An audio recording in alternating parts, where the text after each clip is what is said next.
Secretos de la Segunda Guerra Mundial.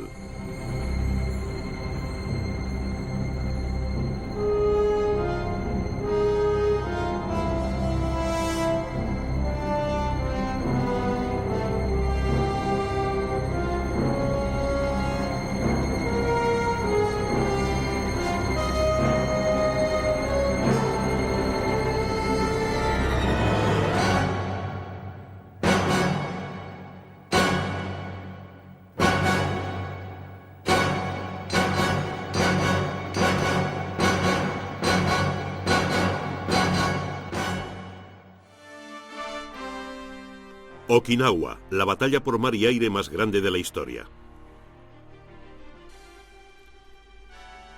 El 1 de abril de 1945 amaneció claro y despejado en el mar de la China Oriental, mientras una flota americana de barcos de guerra y de transporte de tropas se reunía frente a la isla de Okinawa. El combate que siguió al desembarco de los americanos en Okinawa fue tan violento que hizo que un testigo lo describiera como el mayor manicomio de la historia.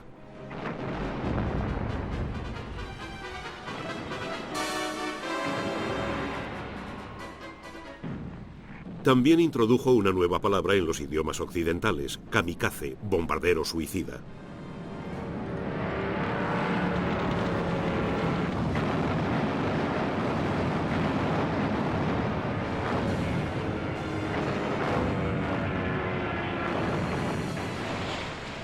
Pero había un método en la locura de Okinawa. Porque la victoria americana, conseguida con un gran coste de hombres y de material, había sido posible gracias a un notable secreto en la guerra de la criptografía que había comenzado en los años 30. Los hombres que habían descifrado los códigos japoneses podían compartir el mérito con los soldados, marinos y aviadores que lucharon en primera línea. La suya fue una oscura lucha que acortó la guerra en el Pacífico y salvó muchos miles de vidas aliadas.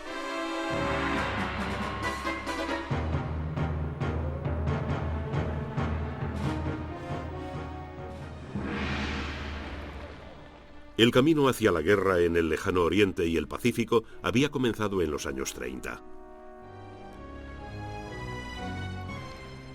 Bajo el reinado del emperador Hirohito, Japón gozaba del nivel de vida más alto de Asia.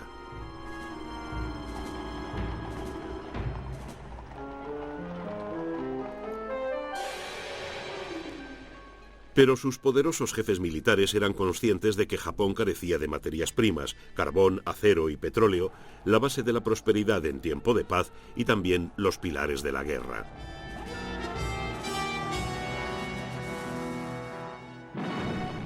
Solo había dos formas de asegurar esos suministros: mediante el comercio o por conquista militar.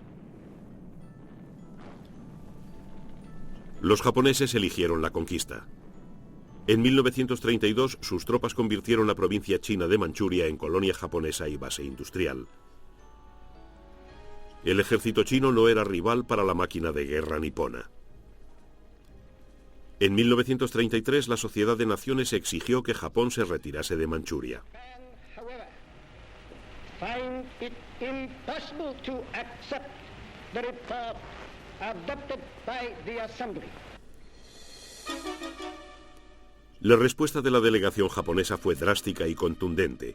Abandonó la sesión.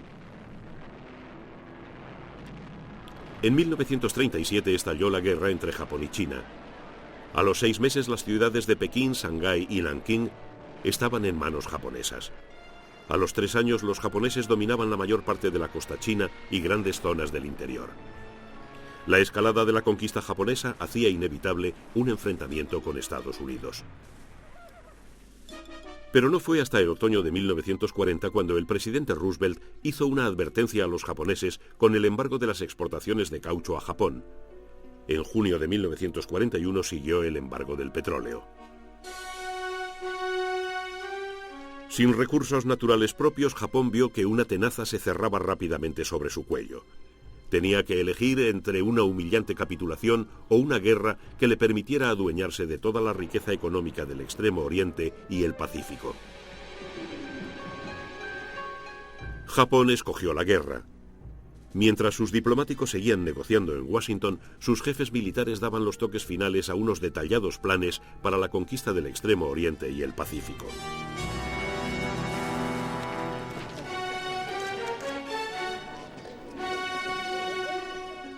Los planes fueron aprobados el 3 de noviembre de 1941. La suerte estaba echada. El arquitecto de esos planes era el genial almirante Isoroku Yamamoto, comandante de la flota combinada nipona. Paradójicamente, Yamamoto era un admirador de Estados Unidos, donde había servido como agregado naval en Washington. Yamamoto era consciente de que la guerra podía desencadenar la potencia económica americana, casi ilimitada. Advirtió al emperador Hirohito que, aunque confiaba en el éxito inicial, solo podía garantizar 6 meses de victoria.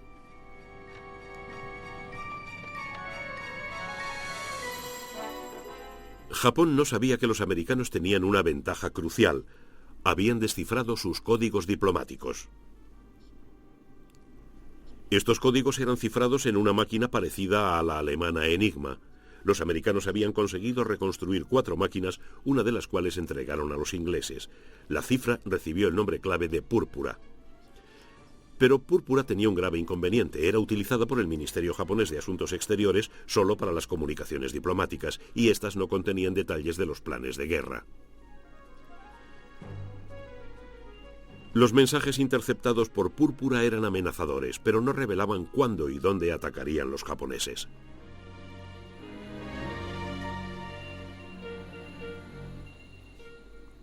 Sin embargo, las ondas de radio vibraban con otro código de mayor importancia que el Púrpura, el código naval japonés JN-25.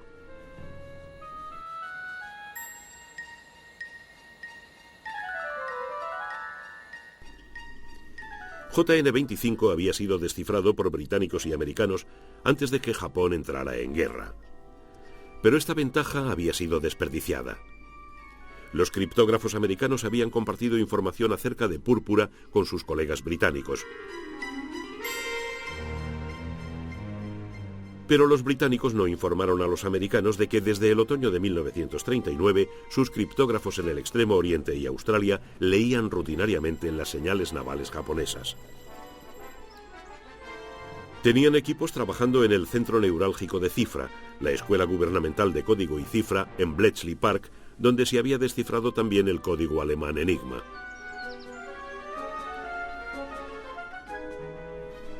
Mientras tanto, en Washington los criptógrafos de la Armada Americana se habían abierto su propio camino en el JN-25.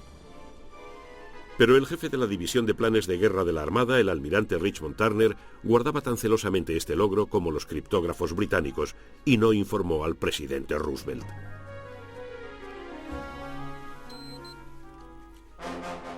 El tiempo se agotaba y los japoneses estaban preparados para la guerra. 10 años de experiencia en China habían fortalecido cada rama de su ejército.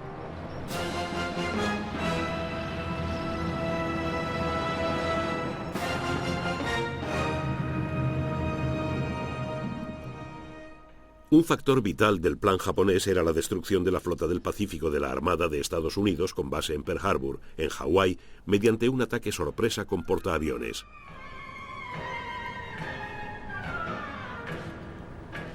La fuerza japonesa encargada del ataque a Pearl Harbor se reunió en secreto en las Islas Kuriles, en la costa nordeste de Japón.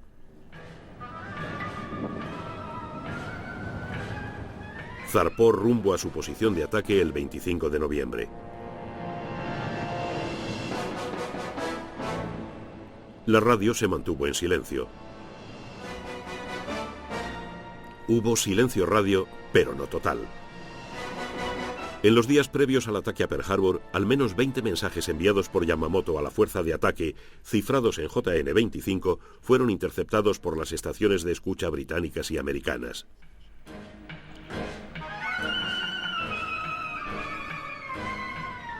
Las señales confirmaron que la fuerza contaba con portaaviones. Una intercepción del 2 de diciembre indicaba el día previsto para el ataque, el 7. Los británicos dedujeron que el objetivo era Pearl Harbor.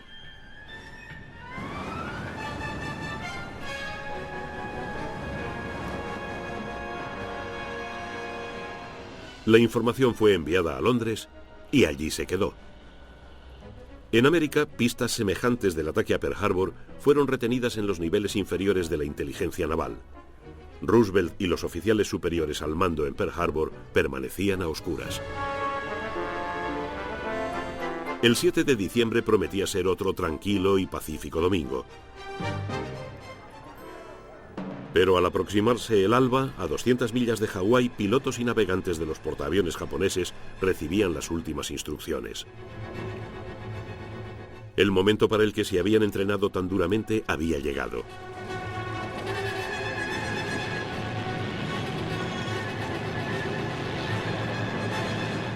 La primera oleada de bombarderos con sus cazas de escolta estaba lista para el despegue. Se situaron sobre Pearl Harbor a las 7:55 de la mañana. La flota americana del Pacífico yacía totalmente indefensa frente a los bombarderos en picado y los lanzatorpedos. Los buques principales estaban amarrados en fila. Eran un blanco seguro.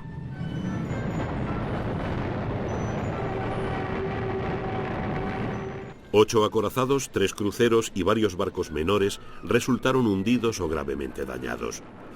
300 aviones fueron destruidos en el suelo. Los japoneses perdieron solo 30 aviones y 5 pequeños submarinos que habían intentado penetrar en el puerto. Pero ningún portaaviones de la flota del Pacífico estaba en Pearl Harbor cuando se produjo el ataque, y sería el portaaviones, no el acorazado, el que decidiera el resultado final de la guerra en el Pacífico. La victoria japonesa no fue completa. Para el presidente Roosevelt, la agonía de la espera había terminado. Al día siguiente anunció: A state of war has existed between the United States and the Japanese Empire. Como resultado del desastre de Pearl Harbor, la Armada americana se concentró en el descifrado del JN-25. Más tarde afirmaría que no había sido descifrado hasta después de Pearl Harbor. Pero su acceso ocupó un lugar cada vez más importante en la Guerra del Pacífico.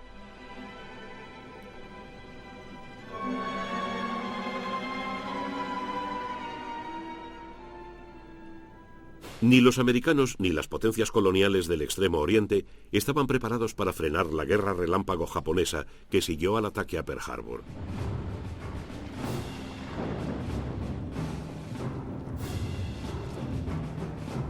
Durante 6 meses fueron imparables. Barrieron a los británicos de Malasia y Singapur. Los americanos fueron arrojados de Filipinas.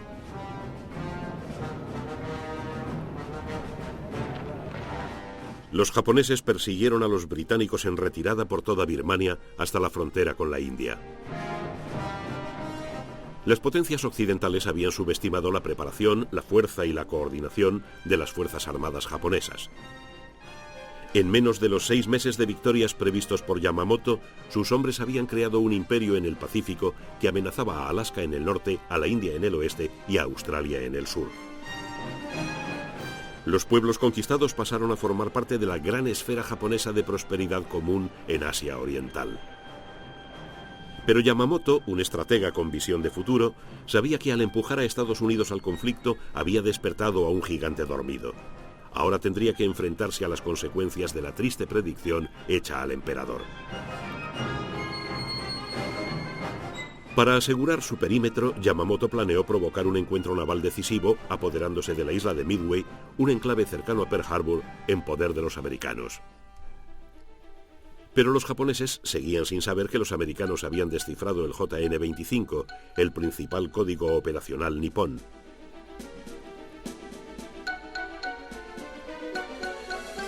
Después de Pearl Harbor, a la estación de la Armada Americana de escucha en Hawái, cuyo nombre en clave era Haipo, se le asignó un papel principal en el descifrado de JN-25. El enorme tamaño del Teatro de Operaciones del Pacífico aseguraba que no habría escasez de material sobre el que trabajar. En el verano del 42 se interceptaba el 60% del tráfico japonés de información, del cual se analizaba a fondo la mitad. Al mando de Haipo estaba el teniente comandante Joseph Rochford, un hombre con memoria fotográfica para nombres, señales y fechas. El genio de Rochford consistía en que podía formar una imagen coherente con una mezcla de hechos aparentemente sin relación. Los americanos llamaron a sus descifrados Ultra, el mismo nombre en clave que usaban los británicos para la información ultrasecreta conseguida al descifrar los códigos de la Enigma alemana. Ambos aliados adoptaron normas semejantes para el uso de ese material. A los comandantes de campo se les suministraba una historia tapadera para ocultar de dónde procedía la información. Los japoneses tampoco advirtieron que sus códigos habían sido descifrados. Cada revés fue atribuido a otras razones, a menudo a las historias tapadera inventadas por los aliados. Fue el secreto más crítico de la guerra.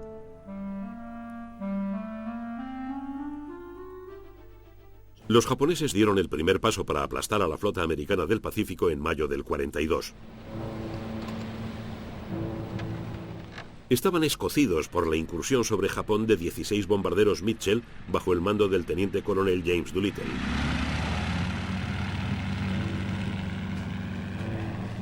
El alto mando japonés decidió ejecutar la propuesta de Yamamoto sobre Midway. Pero primero siguieron con los planes de ampliar los puntos de apoyo que habían conquistado en Nueva Guinea, desembarcando tropas cerca de Port Moresby. Y continuaron con las incursiones aéreas en el puerto de Darwin, en el norte de Australia. Era un recordatorio de lo cerca que habían estado los japoneses de cortar las comunicaciones de Australia con Estados Unidos. En abril de 1942, los desciframientos de Haipo iban formando una imagen de los planes nipones para montar una gran operación en la zona de Port Moresby. Los japoneses amenazaban con atacar Port Moresby y la isla de Tulagi, en las Salomón del Sur. El 27 de abril hubo un cambio en las señales de llamada japonesas que los escuchas americanos reconocieron como un indicio cierto de que se iba a iniciar una operación. La flota del Pacífico fue alertada de los inminentes ataques japoneses a Port Moresby y Tulagi.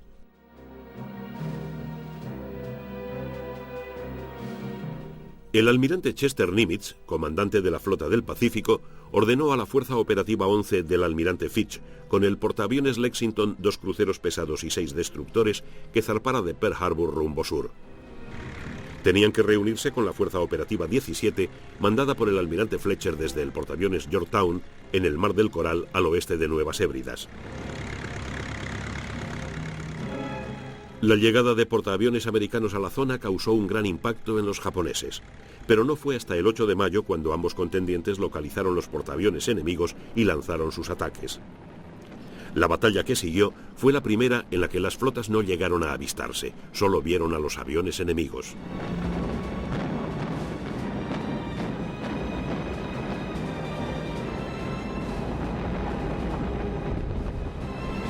Los americanos perdieron el Lexington. Muy dañado por los aviones japoneses, tuvo que ser hundido por torpedos americanos. Pero el Lexington no se había perdido en vano. El portaaviones japonés Shoho fue hundido también y el avance nipón sobre Australia se detuvo.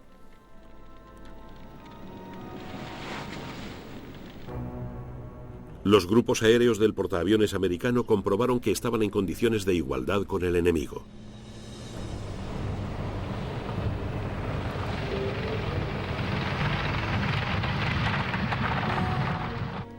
Sobre todo, la batalla del Mar del Coral disipó las dudas que pudieran quedar sobre la importancia vital del espionaje de las comunicaciones y la labor de la estación Haipo. El Yorktown, que había resultado dañado en el Mar del Coral, fue reparado en Pearl Harbor en solo 2 días.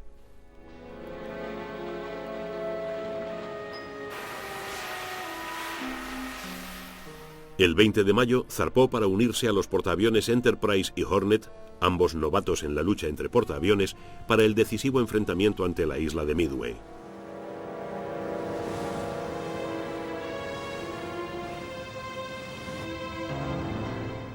La operación de Yamamoto sobre Midway, llamada en clave MI, se desarrollaba según los planes. Iba unida a una operación para apoderarse de las Aleutianas Occidentales. La toma de las Aleutianas aseguraría el extremo norte del perímetro defensivo de Japón. La ocupación de Midway daría a los japoneses un puesto avanzado de vigilancia y defensa en el borde occidental del archipiélago de Hawái. Yamamoto calculó que esto provocaría un enfrentamiento decisivo con la flota del Pacífico. La férrea seguridad de la radio japonesa dejó al equipo de Rochefort en Haipo buscando a ciegas alguna señal de las intenciones del enemigo. Había muchos desciframientos de JN-25, pero no indicaban los objetivos de Yamamoto. Pero Rochefort tenía la corazonada de que el objetivo principal era la isla de Midway. Calculó que el ataque a la isla tendría lugar hacia el 3 de junio.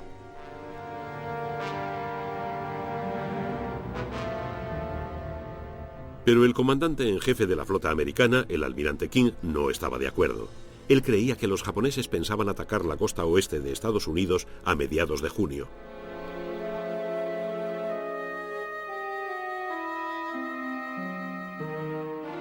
Rochefort ideó un esquema que probara de forma irrebatible que Haipo estaba en lo cierto. Tendió una trampa a los japoneses. Dispuso que la guarnición de Midway enviara un mensaje por radio sin codificar, comunicando que se estaban quedando sin agua potable. Era un mensaje administrativo insustancial. Rochefort pensó que no despertaría sospechas en los japoneses. El enemigo se tragó el anzuelo.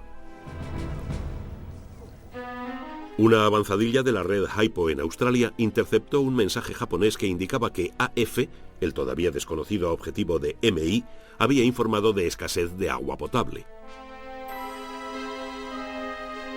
La treta de Rochefort había revelado el objetivo japonés. Posteriores desciframientos mostraron que MI tendría lugar el 4 de junio.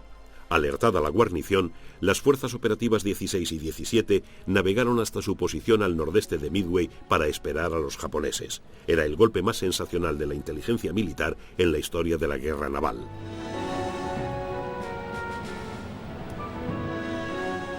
El propio Nimitz había creído siempre que el objetivo nipón era Midway. También pensaba que la operación de las Aleutianas era una maniobra secundaria. Era en Midway donde iba a decidirse el futuro de la guerra en el Pacífico. El 3 de junio, un hidroavión Catalina, con base en Midway, detectó a la flota japonesa de invasión navegando hacia la isla. La corazonada de Rochefort quedaba confirmada. Pero Rochefort no podía prever el resultado de la batalla. Los japoneses tenían más portaaviones, 4 contra 3, pero habían perdido la ventaja de la sorpresa. La armada americana estaba mucho más cerca de Midway de lo que habían calculado.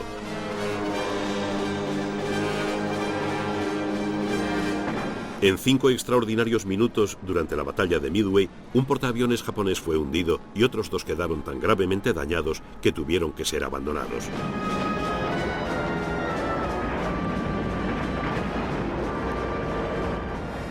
Era una nueva forma de batalla naval en la que un ataque desde el cielo podía destruir una flota enemiga en pocos minutos.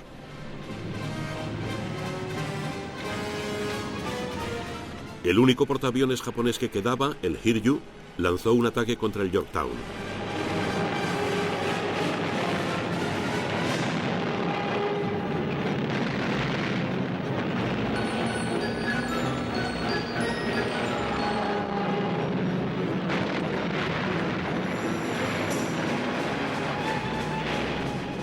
El ataque volvió a abrir las heridas que los japoneses habían causado en el Mar del Coral. El malherido Yorktown tuvo que ser abandonado.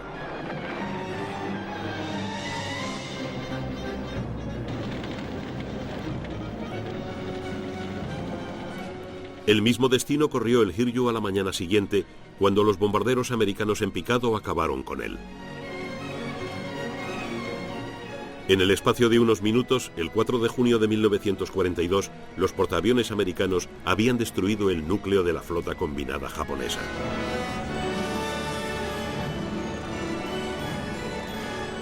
El sueño imperialista japonés se hundió con sus portaaviones en Midway. Los japoneses tenían que defender un vasto imperio que podía ser atacado en cualquier punto por la potente máquina de guerra americana. La predicción de Yamamoto se cumplía y la respuesta americana no iba a hacerse esperar.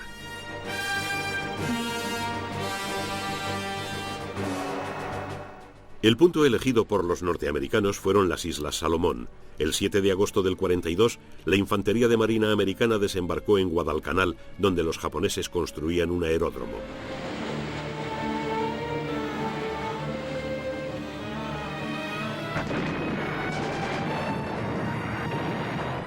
La toma del aeródromo, llamado Campo Henderson en honor de un piloto naval muerto en Midway, desencadenó una serie de combates salvajes en tierra, mar y aire por la posesión de Guadalcanal.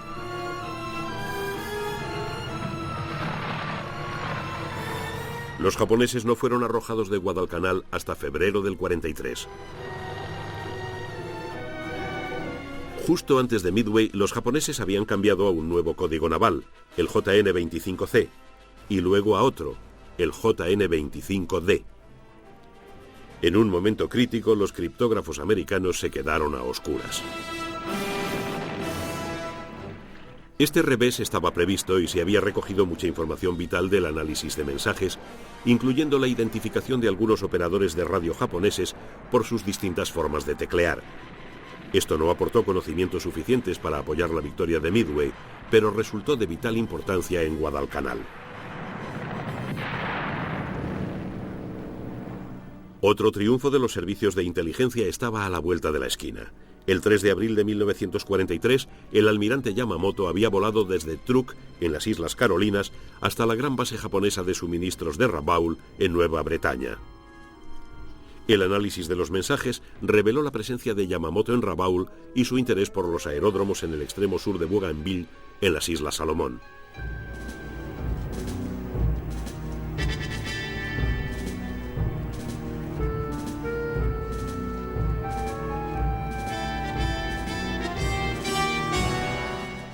Haipo había sido rebautizado como Frupak, unidad de radio de la Flota del Pacífico.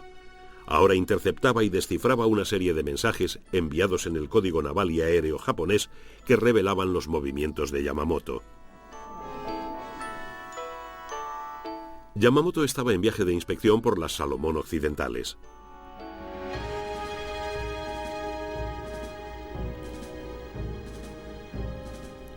Volaría en un bombardero Mitsubishi G4M, conocido en clave por los aliados como Betty, con una pequeña escolta.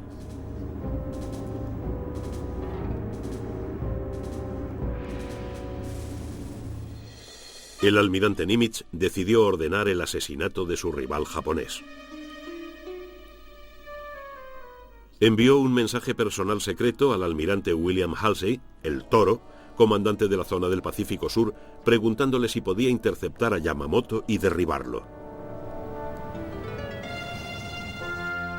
La primera parada de Yamamoto en el sur de Bougainville quedaba dentro del alcance de los cazas americanos con base en Guadalcanal.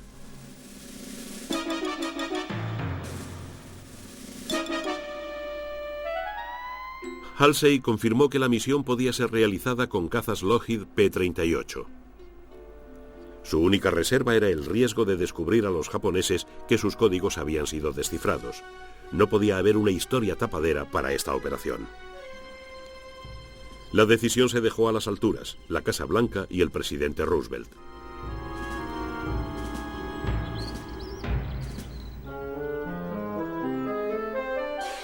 El 15 de abril de 1943, el presidente dio su aprobación a la Operación Venganza.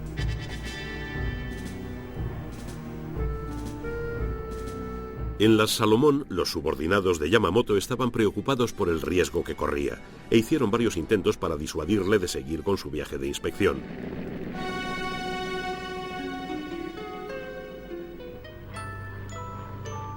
Pero Yamamoto se negó a cambiar sus planes. En esta fase de la guerra su estado de ánimo era de cansancio y fatalismo. A las 6 de la mañana del 18 de abril, Yamamoto se dispuso a despegar de Rabaul en su Betty. 6 Zeros darían escolta a su avión y a otro en el que viajaba su Estado Mayor. En Guadalcanal, la intercepción de 2 informes meteorológicos en clave indicó que el viaje de Yamamoto estaba a punto de iniciarse. 16 P-38 del 339 Escuadrón de Cazas se prepararon. El avión de Yamamoto fue vitoreado por las tropas cuando despegó de Rabaul. En Guadalcanal, a 4 de los P-38 se les encomendó la misión de derribar a Yamamoto. El resto les daría cobertura.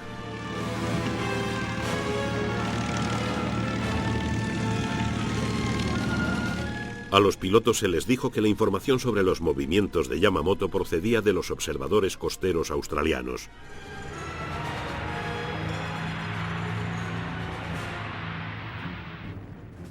Volando casi todo el viaje a ras de agua, los P-38 interceptaron al objetivo y su escolta a las 9:35 de la mañana frente a la isla de Bougainville. En el combate aéreo que siguió, 4 de los Ceros fueron derribados por el grupo de cobertura, mientras los otros Lightnings iniciaban su trabajo. Los bombarderos japoneses no tenían salvación.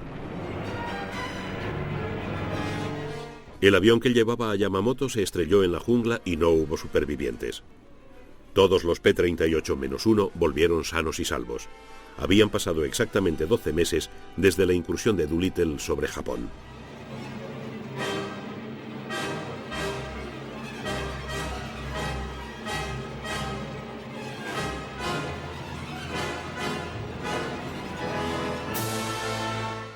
Yamamoto tuvo una muerte de guerrero por una causa que él sabía condenada. Fue un golpe terrible para la moral japonesa. Se hizo a Yamamoto un funeral de Estado, el primero rendido a un plebeyo desde la muerte del almirante Tojo, fundador de la moderna armada nipona. Pero el alto mando siguió creyendo que sus códigos navales estaban a salvo de los ojos de los aliados.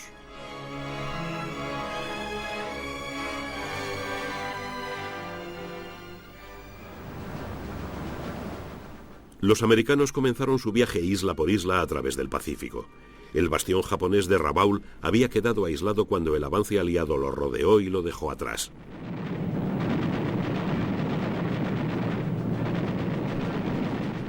Nuevas armas y tácticas anfibias permitieron a la infantería de marina norteamericana utilizar las islas y atolones para apoyarse en su camino hacia el territorio japonés.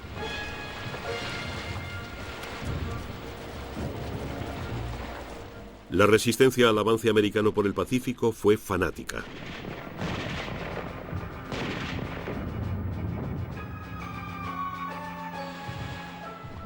Pero como Yamamoto había temido, la enorme escala a la que los americanos se habían preparado para la guerra en este inmenso teatro de operaciones era irresistible.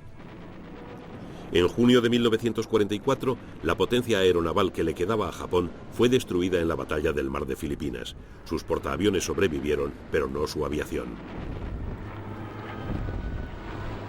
La triunfante estrategia japonesa de 1941 se había vuelto del revés. Ahora Japón estaba debilitado por la pobreza de sus servicios de información y por la incapacidad de concentrar sus fuerzas contra los mazazos de los norteamericanos. A medida que se aproximaban a las islas de Japón, los americanos encontraban una resistencia aún más feroz.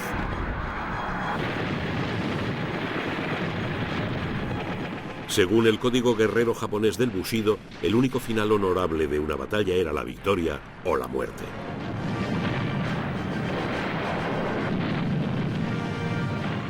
En Saipán, en las Marianas, millares de soldados japoneses buscaron la muerte en ataques suicidas. Las Marianas dieron a los americanos un trampolín desde el que lanzar ataques con bombarderos B-29 contra la industria japonesa de guerra. Era la aplicación bélica definitiva de la tecnología de la aviación contra la musculatura industrial.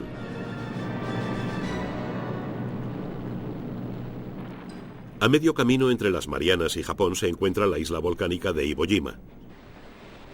Protegidos por un laberinto de modernas fortificaciones y con una guarnición de 23.000 soldados, los aeródromos de Iwo Jima eran un objetivo esencial en el avance americano. Tras un masivo bombardeo previo, el asalto se produjo en la mañana del 19 de febrero. Un corresponsal de guerra describió la lucha en Iwo Jima como la peor batalla que había visto, una batalla en la que los hombres morían con la mayor violencia posible.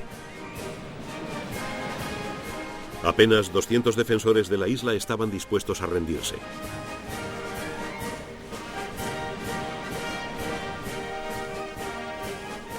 Iwo Jima fue un estremecedor aviso de lo que les esperaba a los americanos en la isla de Okinawa, su próximo objetivo a medio camino entre Formosa y Japón. La flota invasora se reunió sabiendo que la lucha por Iwo Jima había costado 7.000 muertos y 20.000 heridos.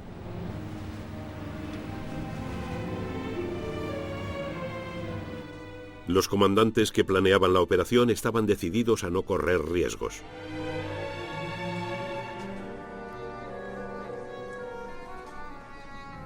Okinawa es una isla de 110 kilómetros de largo por 13 de ancho. Detrás de sus playas se extiende un terreno escarpado y traicionero defendido por 70.000 soldados japoneses.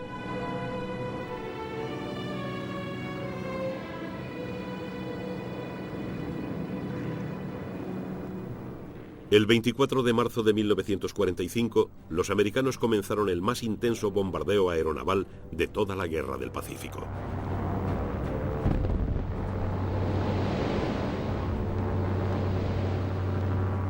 Al cabo de una semana, se habían lanzado 30.000 obuses de grueso calibre y millares de bombas sobre las zonas de desembarco. El 1 de abril, la Armada Americana llevó a tierra en sus lanchas de desembarco 4 divisiones de infantería de marina, mientras 18 acorazados disparaban obuses que silbaban sobre sus cabezas.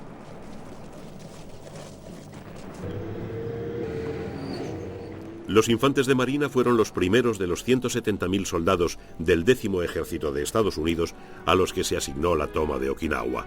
Los americanos previeron que iban a encontrar una feroz resistencia en las playas, pero el comandante japonés, el general Mitsuru Ushijima, había decidido dejar que los americanos desembarcaran prácticamente sin oposición y llevarlos luego a una guerra de desgaste contra una serie de líneas defensivas en el interior de la isla. Los americanos habían desembarcado en la zona central de la isla para tomar su aeródromo y partir Okinawa en 2 mitades.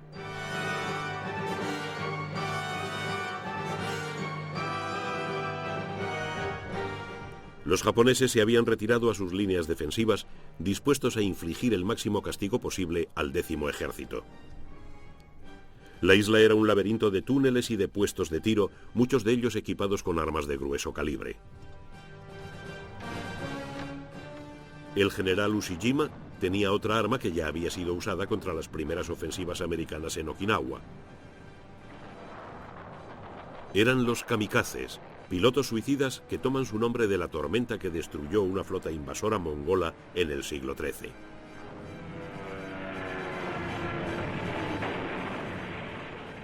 Los kamikazes actuales volaban a través de una tormenta de fuego para estrellar sus aviones cargados de explosivos en las cubiertas de los buques americanos.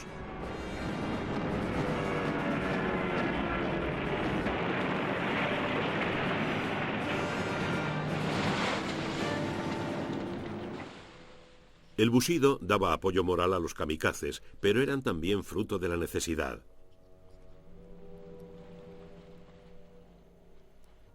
A finales de 1944, la fuerza naval japonesa había sido triturada por la potencia aérea americana. Quedaban pocos pilotos experimentados. La ventaja de las tácticas kamikaze era que podían ser realizadas con éxito por pilotos novatos en cualquier clase de avión. Los kamikazes eran difíciles de parar. Su avión tenía que ser destruido por completo para evitar daños. Y los portaaviones americanos, con sus cubiertas de madera, resultaban particularmente vulnerables a los kamikazes. Como los samuráis a los que imitaban, los kamikazes llevaban el hachimaki, un paño blanco plegado alrededor de la cabeza que mantenía los ojos del guerrero libres de pelo y de sudor. Antes de su misión, el joven piloto escribía las últimas cartas en las que incluía reliquias tales como mechones de pelo. Luego tomaba una taza de sake purificador. Uno de ellos escribió: «Me han dado una espléndida oportunidad de morir. Caeré como una flor de un cerezo radiante».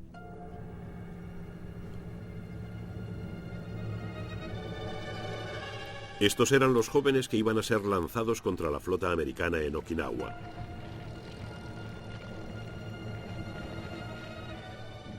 Ya les habían mostrado a los americanos un anticipo de lo que les esperaba cuando la Fuerza Operativa 58, mandada por el almirante Mark Beecher, hizo una incursión en el mar interior como preparativo para el desembarco en Okinawa.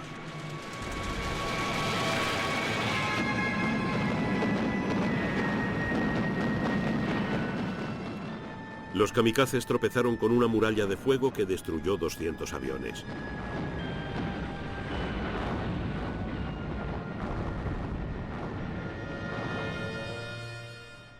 Pero seguían llegando.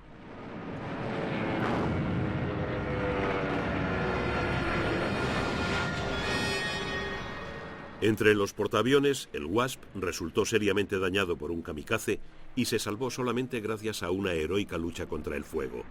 2 bombas convencionales crearon en el Franklin un infierno que se llevó las vidas de 724 tripulantes. Después del desembarco, el 1º y el 6º de Infantería de Marina se dedicaron a limpiar el norte de la isla antes de unirse a las divisiones 7 y 96 en la batalla por el sur. El 9 de abril, el 4º Cuerpo de Ejército de Estados Unidos había llegado a la línea Shuri, bloqueando el extremo sur de Okinawa. El avance hasta la línea Shuri fue el preludio de uno de los enfrentamientos más arduos y brutales de la guerra en el Pacífico.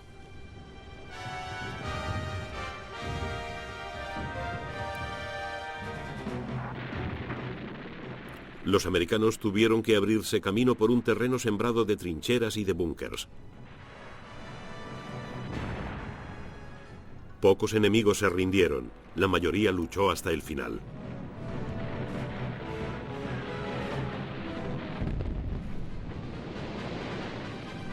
Sucesivas líneas de alambradas hacían que solo se pudiera avanzar reptando, pero el comandante de campo, el general Simón Bolívar Wagner, siguió aferrado a sus tácticas metódicas.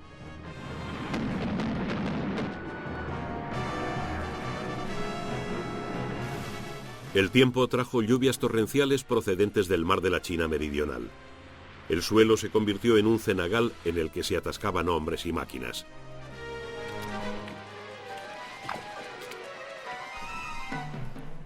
En el mar, la flota fondeada frente a Okinawa fue atacada por una oleada tras otra de kamikazes.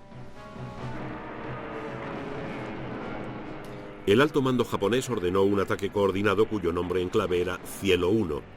El 7 de abril, 700 aviones, muchos de ellos obsoletos y la mitad de ellos kamikazes, atacaron a la flota.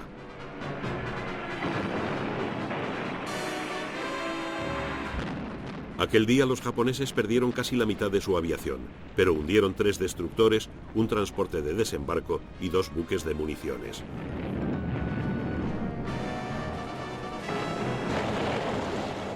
Aquel no fue el resultado que había esperado el alto mando japonés.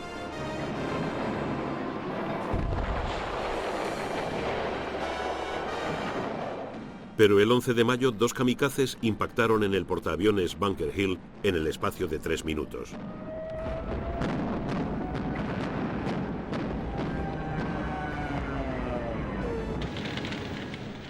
Murieron cerca de 400 hombres.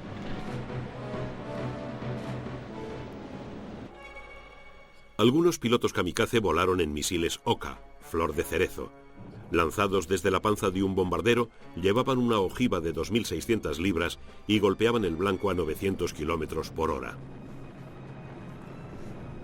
Un caza americano filmó al misil y al avión que lo llevaba. Visto desde el aire, ofrecía un blanco perfecto.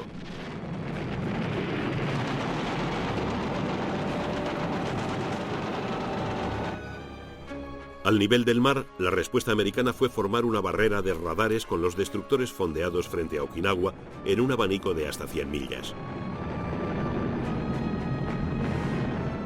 Como descubrirían los británicos en la Guerra de las Malvinas, la misión de esa pantalla de radares es esencialmente sacrificarse. La aviación enemiga al llegar ataca fácilmente esos blancos antes que a las unidades más pesadas próximas a las zonas de desembarco. Entre el 6 de abril y el 29 de julio, 14 destructores americanos fueron hundidos por los kamikazes.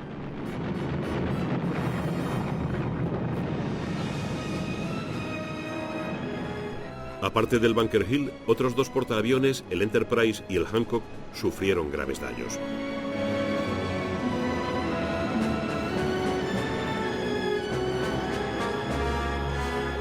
La tensión aumentaba en la flota invasora de Okinawa a tenor de los destrozos causados por los kamikazes.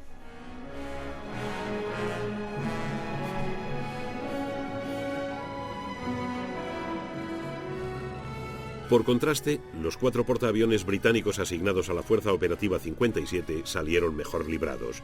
Sus cubiertas de vuelo estaban blindadas como una precaución frente al fuego de artillería que podían encontrar en las angostas aguas europeas.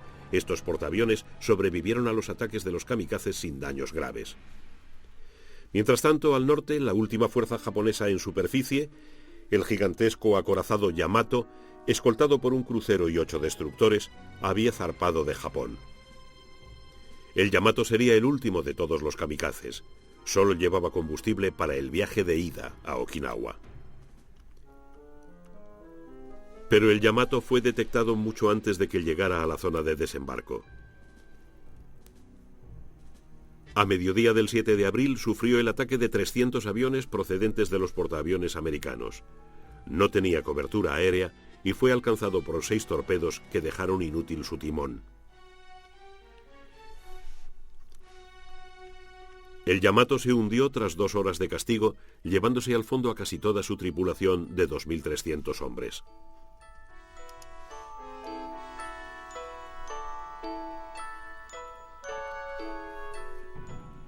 En Okinawa, los americanos estaban atascados en una batalla paso a paso. Se presionó a Wagner para que hiciera un desembarco anfibio detrás de las líneas japonesas, pero él siguió machacando la línea del frente.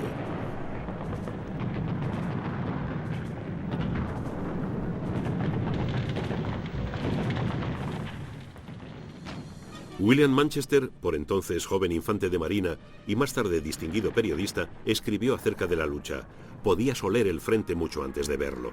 Era una enorme fosa séptica. Era horrible, pero resultaba vagamente familiar. Recordaba las fotografías de la guerra del 14. 2 grandes ejércitos agazapados uno frente a otro, en medio del barro y del humo, encadenados juntos a una inimaginable agonía.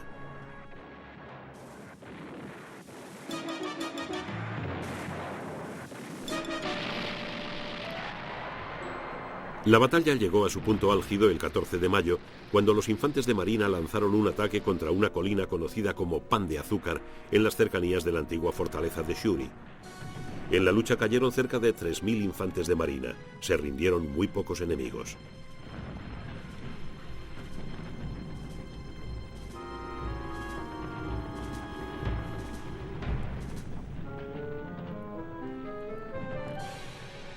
Shuri fue abandonada y Ushijima sacó a los restos de la guarnición de su última línea defensiva.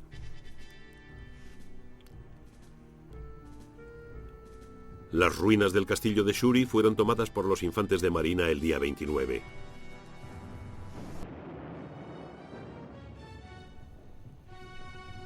Pero los japoneses seguían combatiendo.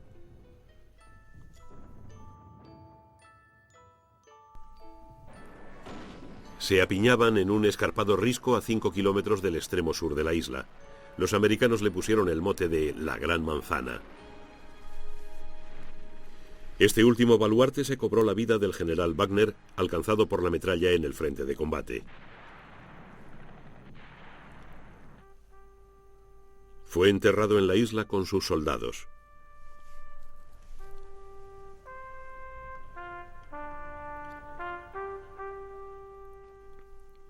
Las bajas americanas fueron 12.500 muertos y 36.000 heridos.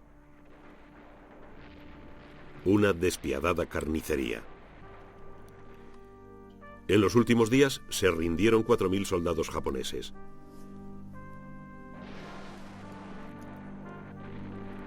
Pero muchos de ellos prefirieron morir en sus búnkers, elevando la cifra total de japoneses muertos a 110.000.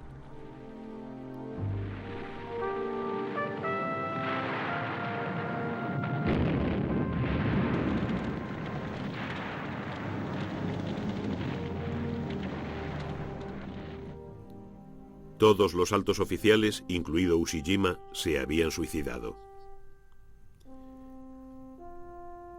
Los que sobrevivieron estaban en estado de shock.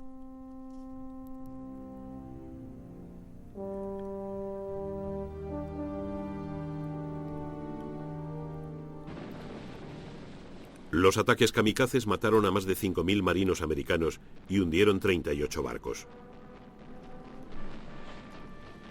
Pero para conseguirlo, los japoneses habían sacrificado cerca de 1 millar de aviones kamikaze.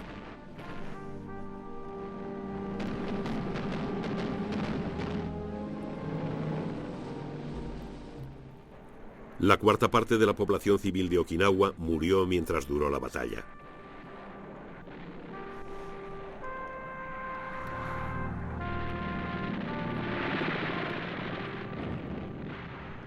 Los soldados americanos se horrorizaron al ver cuántos civiles estaban dispuestos a suicidarse. Los militares americanos calcularon que la invasión de Japón podría costar 250.000 muertos. Y aumentaban las pruebas de que los japoneses pensaban usar a toda la población civil como kamikazes. En las playas a lo largo de toda la costa japonesa, las fuerzas de invasión se habrían enfrentado a una marea creciente de civiles armados con armas primitivas. Era la estrategia de la desesperación.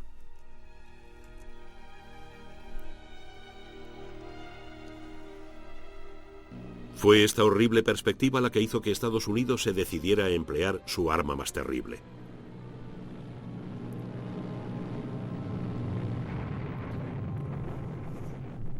Dos bombas atómicas lanzadas sobre las ciudades de Hiroshima y Nagasaki llevaron a la rendición japonesa el 15 de agosto de 1945. Paradójicamente, las bombas puede que salvaran cientos de miles de vidas japonesas y americanas.